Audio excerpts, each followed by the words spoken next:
সনক সনাতন সনন্দ আর সনত কুমার। কপিল দেবকে সবাই জানেন, মনু সবাই জানেন, মনু শতরূপার মনুকে, স্বয়ংভূব মনুকে। প্রহ্লাদ, ভগবান প্রহ্লাদকে সবাই জানেন, তার কাহিনী। জনক সীতার বাবা, ভীষ্মদেব মহাভারতের তাতশ্রী ভীষ্মদেবকে সবাই জানেন। বলি মহারাজ, বলি অসুর হয়েও তিনি এত বড় ভক্ত ছিলেন, ভগবানকে বেঁধে রেখেছিলেন তার বাড়িতে। ভগবানকে তার বাড়িতে প্রতিদিন একবার হলেও যেতে হতো পুজো গ্রহণ করার জন্য। যদি আবার কখনো ভগবান করে সেই কথা আপনাদের শোনাবো, কিভাবে উনি পুজো গ্রহণ করতে যান ভগবান তার বাড়িতে। আর বৈয়াসখী, বৈয়াসখী হচ্ছে সুখদেব মহারাজ। আর বয়ম, বয়ম মানে আমরা। কে বলছেন? যমরাজ তার যমদূতকে গল্প শোনাচ্ছেন, মানে যমরাজ। এই 12 জন বৈষ্ণব আচার্য, এই 12 জন বৈষ্ণব আচার্যের মধ্যে সব থেকে পরম বৈষ্ণব হচ্ছেন ভোলেনাথ। শিব শুক নারদ ব্রহ্ম হনুমান, এই 5 জন হন বৈষ্ণব প্রধান। তাদের মধ্যেও ভোলে শঙ্কর, শিব শঙ্কর সর্বশ্রেষ্ঠ বৈষ্ণব। তিনি যখন ভগবান শ্রীকৃষ্ণকে বাল রূপে দেখতে গেলেন মা যশোদার কাছে, মা যশোদা দেখতে দেননি। থালার মধ্যে জল দিয়ে তার প্রতিচ্ছবি দেখিয়েছিলেন, সেখানেও তিনি তাকে সন্তুষ্ট করে দেখিয়েছিলেন। আর বলেছিলেন, আহা যশোদা কত ভাগ্যবান, যা করো শরণ চরণ, যা করো চরণ শরণ লাগি, শঙ্কর পঞ্চমুখে করুণা, যা করো অন্ত অনন্ত না পাওই, ব্রহ্মা মহিমা জানা জানে, যা করো অন্ত অনন্ত না পাওই, আপনার মানয় অজ্ঞানে। যার চরণ পাওয়ার জন্য সেই ভোলে শঙ্কর গেছিলেন, তার লীলা দেখার জন্য রাসলীলাতে ভোলে শঙ্কর গেছিলেন। সেই ভোলে শঙ্কর কলিযুগে এসেছিলেন অদ্বৈত আচার্য হয়ে। শর্টকাটে শোনাবো আপনাদের সেই কথা একটু। আর এই ভাগবত শ্রবণ করলে কি হবে? পিতাব জ্বালা পুড়ে যাবে, ভগবানের প্রতি সান্নিধ্য আসবে, ভগবানের প্রতি প্রেম জাগবে। কেন কি এই ভাগবতী হচ্ছেন স্বয়ং ভগবান। কিভাবে?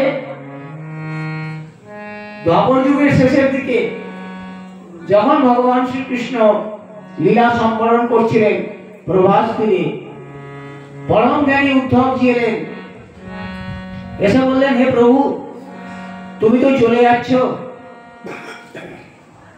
তাহলে এই কলি জীবের কি হবে? তিনি বললেন, তদ বিয়োগেন তে ভক্তা কথম শাশ্বতী ভূতলে।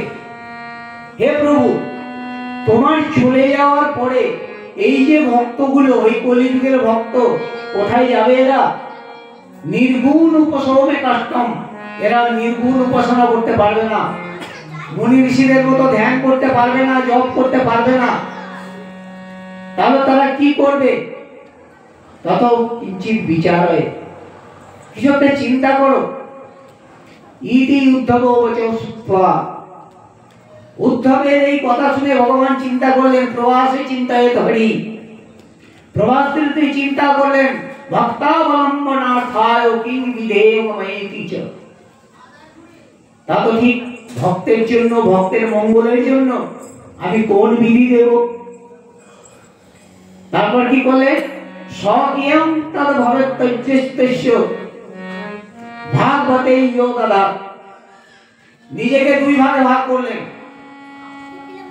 2 ভাগে ভাগ করে তিরোধায় প্রবিষ্টায় শ্রীমদ্ ভাগবতায় বর্ণনম, 1 ভাগ ভাগবতের মধ্যে প্রবেশ করলো, আর 1 ভাগ স্বয়ং গোলকে গেলেন।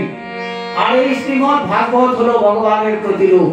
এর 12টি স্কন্ধ, ভগবানের 12টি অঙ্গ। প্রথম এবং দ্বিতীয় স্কন্ধ ভগবানের চরণদ্বয়, তৃতীয় এবং চতুর্থ স্কন্ধ ভগবানের উরুদ্বয়, পঞ্চম স্কন্ধ ভগবানের নাভিকমল, ষষ্ঠ স্কন্ধ ভগবানের হৃদপদ্ম বক্ষস্থল, অষ্টম আর নবম বাহুদ্বয়, মাফ করবেন, সপ্তম আর অষ্টম ভগবানের বাহুদ্বয়, নবম কণ্ঠপদ্ম, দশম মুখারবিন্দ প্রফুল্লম, এই মুখ, আর 11 হচ্ছে ললাট, দ্বাদশ হচ্ছে সহস্রার মস্তক। এই 12টি অঙ্গ, 12টি স্কন্ধ, 12টি ভগবানের অঙ্গ। তাই এটাকে ভগবান রূপে, শ্রীমদ্ ভাগবতী হচ্ছেন ভগবান, আর শ্রীমদ্ ভাগবতকে শ্রবণ করা উচিত ভক্তি ভরে, নিষ্ঠা ভরে। কেমন ভাবে শ্রবণ করবেন? এর 4টে নিয়ম দিয়েছেন শাস্ত্রে। জিতাসন, জিত সঙ্গ, জিত শ্বাস, জিতেন্দ্রিয়, স্থূলে ভগবতের রূপে মন সন্ধিয়। জিতাসন, আসন জয় করতে হবে, এক আসনে বসে শুনতে হবে, যেটা রাজা পরীক্ষিত শুনেছিলেন, 60,000 মুনি ঋষি বসে শুনেছিলেন। জিতাসন, জিত শ্বাস, শ্বাস জয় করতে হবে। এর মানে এই নয় যে শ্বাস বন্ধ করে, শ্বাসকে কন্ট্রোল করে, অর্থাৎ মনোযোগ। যখন দেখবেন কনসেন্ট্রেশন আসবে, ফুল কনসেন্ট্রেশন, অটোমেটিক শ্বাস ধীরে চলবে। সেটা হচ্ছে জিত শ্বাস। জিত সঙ্গ, কুসঙ্গ পরিত্যাগ করো, সাধু সঙ্গ করো। আর জিতেন্দ্রিয়, ইন্দ্রিয় জয় করো। অর্থাৎ এখানে বসে বাড়ির কথা চিন্তা করো না, ধনের কথা চিন্তা করো না, ঘরে বৌমার কথা চিন্তা করো না, যে বৌমা কি করছে, রান্না হচ্ছে কিনা। মনটা ভগবানের প্রতি দাও। একবার ভজ রাধা কৃষ্ণ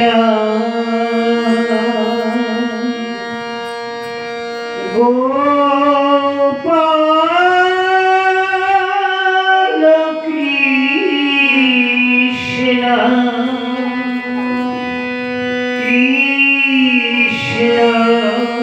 কৃষ্ণ বলো মুখে, কৃষ্ণ কৃষ্ণ বলো মুখে। একবার ভজ রাধা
জোরে রাধে রাধে। রাধে কেন বলবো? রাধা রাধা, রাধা বিনা কৃষ্ণ আধা। রাধা হচ্ছেন পূর্ণ শক্তি আর কৃষ্ণ হচ্ছেন পূর্ণ শক্তিমান। শক্তিমানের কাছে শক্তি না থাকলে শক্তির কোনো মূল্য নাই, আর শক্তির কাছে শক্তিমান না থাকলে শক্তিমানের কোনো মূল্য নাই। তাই রাধা কৃষ্ণ মিলে শক্তি। রা শব্দ উচ্চারণ স্ফীতি ভাবত মাধব। যখনই আমরা রাধা রাধা কেন বলি? রা শব্দ উচ্চারণ স্ফীতি ভাবত মাধব। যখনই আপনি রাধা শব্দের রা উচ্চারণ করছেন তখনই মাধব চিন্তা করে, উদ্বিগ্ন হয়ে যায়। কেন উদ্বিগ্ন হয়? যে কখন ধা বলবে। আর ধা শব্দ উচ্চারণ স্ফীতি পশ্চাৎ ধাবত মাধব। যখনই আপনি রাধা বলে দিলেন তখনই মাধব ভগবান আপনার পিছন পিছন দৌড়বে, আবার কখন রাধা বলবে। তাই প্রেম সে বলুন রাধে রাধে রাধে রাধে। এই হচ্ছে রাধা নামের মাহাত্ম্য। তাহলে ভগবান কি? ভাগবত ভগবান হলো। ভগবান কাকে বলে সেটাও একটু জানতে হবে ছোট্ট করে। ভগবান হচ্ছেন ভগবান, ভগবান অ্যাকচুয়ালি ভগবান নয়, ভগবান। ভর্তে সংভর্তা। হিমালয়ের পাদদেশ থেকে একদম সমুদ্রের নিচে তল পর্যন্ত প্রত্যেকটি জীবের ভরণ পোষণের দায়িত্ব যার উপরে। কেউ ভুকা থাকে না। একটা চিতি পর্যন্ত তার খাবার খুঁজে তাকে কর্ম অনুসারে খুঁজে বার করতে হয়। যদি কেউ ভুকা থাকে তার কয়েক জন্মের কর্মফলে সে ভুকা থাকবে। তাই ভর্তে সংভর্তা, বিশ্বম্ভর, পুরো বিশ্বর ভরণ করেন যিনি। আর গর্তে গময়িতার নেতা স্রষ্টা, যার ইচ্ছাতে সৃষ্টি স্থিতি এবং লয় হয়। বর্তে বসন্তি যত্র ভূতলি। এই ভূতলের প্রত্যেকটি জীবের অন্তরে যিনি বাস করছেন সব সময়, জড় স্থাবর জঙ্গম সবার মধ্যে যিনি বাস করছেন তিনি হচ্ছেন বসন্তি যত্র ভূতলি।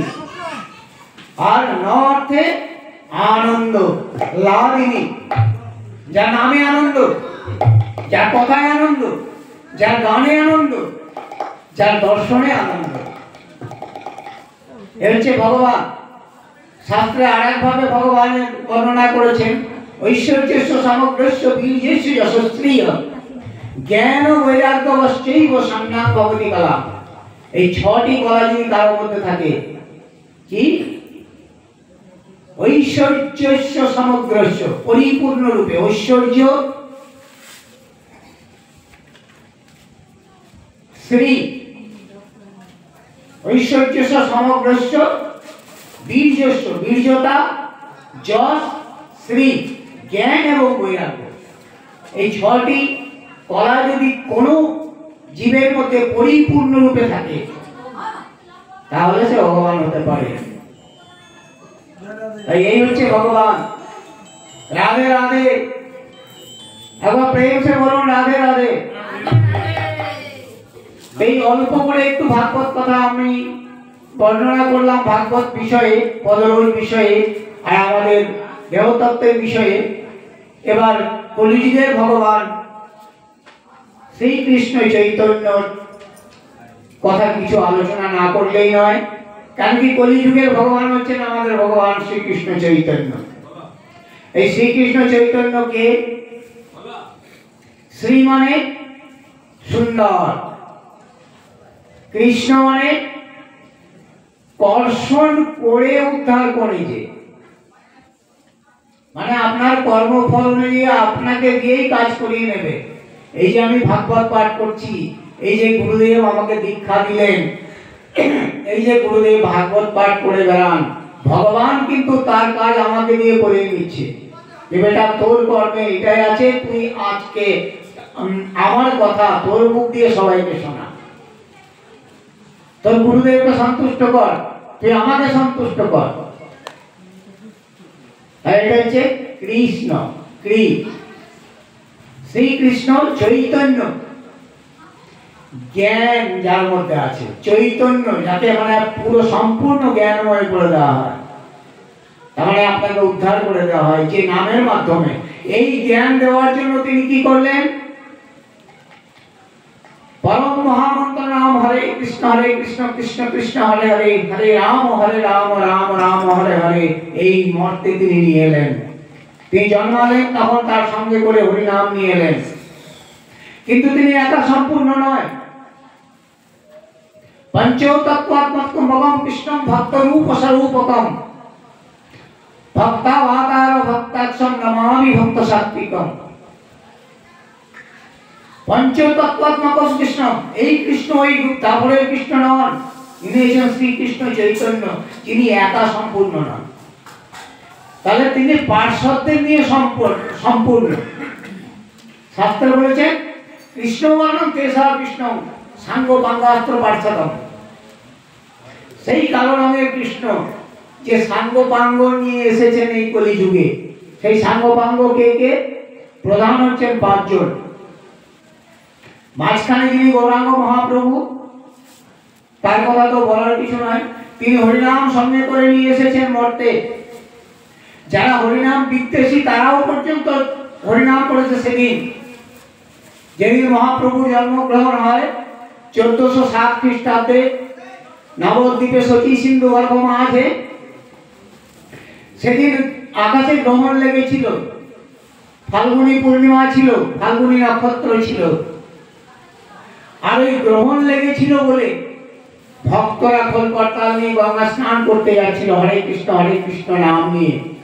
আর যারা হরিনাম বিদ্বেষী ছিলেন তারা বলে ব্যঙ্গ করে বলতেন, দেখো আকাশে গ্রহণ লেগেছে আর এরা চললো গঙ্গায় হরে কৃষ্ণ করে।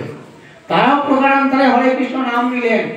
অর্থাৎ মহাপ্রভু শ্রীকৃষ্ণ চৈতন্য শ্রী গৌরাঙ্গ মহাপ্রভু সবার মুখে হরিনাম দিয়ে তারপর তিনি অবতীর্ণ হলেন। কিন্তু এই হরিনামকে তিনি প্রচার করেননি, তিনি হরিনামকে প্রচার করতে পারেননি। 48 বছর বয়স পর্যন্ত তিনি বেঁচে ছিলেন। তার মধ্যে 8 বছর বয়সে তারা বিশ্বরূপ সন্ন্যাস নিয়ে চলে গেছেন। 10 বছর বয়সে তার বাবা গত হয়েছেন, দায়িত্ব তার উপরে।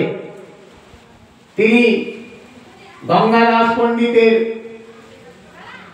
তোলে পড়াশোনা করেন। তারপরে তিনি কলা বিজ্ঞানের অধ্যাপক হয়েছিলেন। পরবর্তীকালে লক্ষ্মীপ্রিয়ার সঙ্গে তার বিয়ে হয়। লক্ষ্মীপ্রিয়ার গত হওয়ার পরে বিরহে লক্ষ্মীপ্রিয়া দেবীর গত হয়েছিলেন। কেন কি? ভগবান বিরহ তিনি সহ্য করতে পারেননি। গৌরাঙ্গ মহাপ্রভু তার গ্রামের বাড়িতে গেছিলেন শ্রীহট্টতে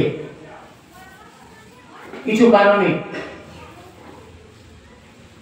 তাই তিনি গত হয়েছিলেন। পরবর্তীকালে তিনি বিষ্ণুপ্রিয়াকে বিবাহ করেন। আর 24 বছর বয়সে তিনি সন্ন্যাস নিয়ে চলে যান। 6 বছর তিনি তীর্থে তীর্থে ঘুরে বেড়ান। আর দীর্ঘ 18 বছর তিনি পুরী ধামে পড়ে থাকেন নানা ভাবে। তাহলে তিনি কখন নাম প্রচার করলেন? কয়েকদিন তিনি নিত্যানন্দের সঙ্গে যখন মিলন হলো, দয়াল প্রভু নিত্যানন্দ, তিনি নিত্যানন্দ আর হরিদাসকে ভার দিলেন। তাই আমরা এতে বলি না হরিনাম সংকীর্তনে, প্রভু কহে নিত্যানন্দ হরিদাস সর্বত্র আমার আজ্ঞা করো প্রকাশ, প্রতি ঘরে ঘরে গিয়া করো এই ভিক্ষা, কৃষ্ণ কহ কৃষ্ণ বলো করো কৃষ্ণ শিক্ষা। ইহা বই আর না বলিবা বলাইবা, ইহা বই আর না বলিবা বলাইবা, তিনি অবসানে আসি আমারে জানাবা, আমায় সে জানাবে, আমায় সে জানাবে, কত পাপী উদ্ধার হলো আমায় সে জানাবে,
দাস আর নিত্যানন্দ প্রভুকে হরিনাম সংকীর্তন প্রচারের ভার দিলেন।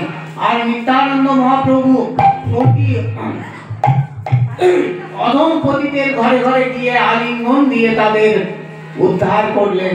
এমনকি জগায় মারায়ের মতো পাপীকেও তিনি উদ্ধার করেছেন এই কলিযুগে। তিনি হচ্ছেন নিত্যানন্দ প্রভু। সংক্ষেপে বলছি, খুব বেশি বলতে গেলে সময় হবে না, আপনাদেরও ধৈর্য থাকবে না। রাধে রাধে। আর তার বাঁদিকে তাহলে প্রভু স্বয়ং মহাপ্রভু শ্রীকৃষ্ণ চৈতন্য মাঝখানে পঞ্চতত্ত্বের মধ্যে, তার ডান দিকে নিত্যানন্দ প্রভু, যার কথা এখনই বললাম। এক চক্রাধামে তার জন্ম। এক চক্রাধাম সৌভাগ্যক্রমে আমার মামার বাড়ি। আর আমি হচ্ছি নিত্যানন্দের মা পদ্মাবতী চক্রবর্তীর বংশধর। অভাগ্য আমার যে সেই বংশের ছেলে হয়ে গুরুর সান্নিধ্য পেয়ে তারই কথা শোনাচ্ছি আপনাদের সামনে। তিনি যেন কৃপা করেন আমার প্রতি, আপনাদের সবার প্রতি, এই প্রার্থনা করি। রাধে রাধে। তো তার মিলন হলো। প্রথমে তার নাম ছিল কুবের। পরবর্তীকালে এক সন্ন্যাসী এসে তাকে নিয়ে যায়। কেউ বলেন তিনি ঈশ্বরপুরী, কেউ বলেন শঙ্করারণ্যপুরী। তো যাই হোক, তাকে দীক্ষা দিয়ে তীর্থে তীর্থে ঘুরে পরবর্তীকালে এসে নিত্যানন্দের সঙ্গে মিলন হয় কোথায়? নবদ্বীপে নন্দন আচার্যের বাড়িতে। সেখানে মিলন হয়। তারপর তিনি এই হরিনাম সংকীর্তন প্রচার করেন। আর তার ডান দিকে কে আছেন? অদ্বৈত আচার্য। একটু আগে বললাম যিনি হচ্ছেন পরম ভোলেনাথের অবতার। তার আশা পূর্ণ হয়নি। রাসলীলায় গেছিলেন গোপী সেজে, ভগবান ধরে ফেলেছিলেন। রাধা রানী রেগে কান্না করতে করতে চলে গেছিলেন। গিয়ে এত কান্না করেছেন যে সেখানে সরোবর হয়ে গেছে। তাই ওখানে মান সরোবর আছে। তো সেই ভগবান বলেছিলেন আমি আপনার লীলা তো দেখব। তো ভগবান শ্রীকৃষ্ণ বলেছিলেন এই জন্মে নয়, গোপেশ্বর। তখন নাম দিয়েছিলেন গোপেশ্বর।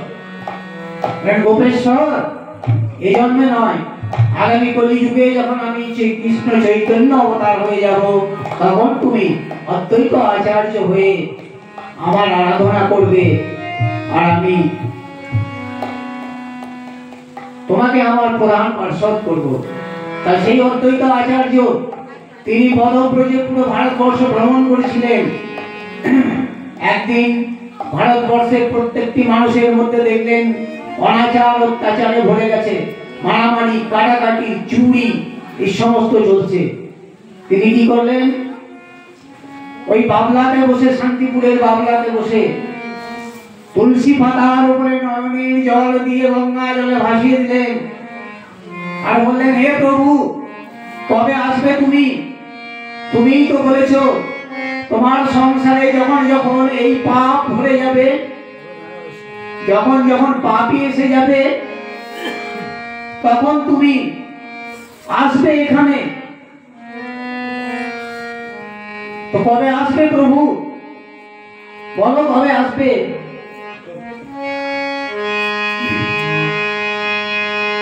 একেবারে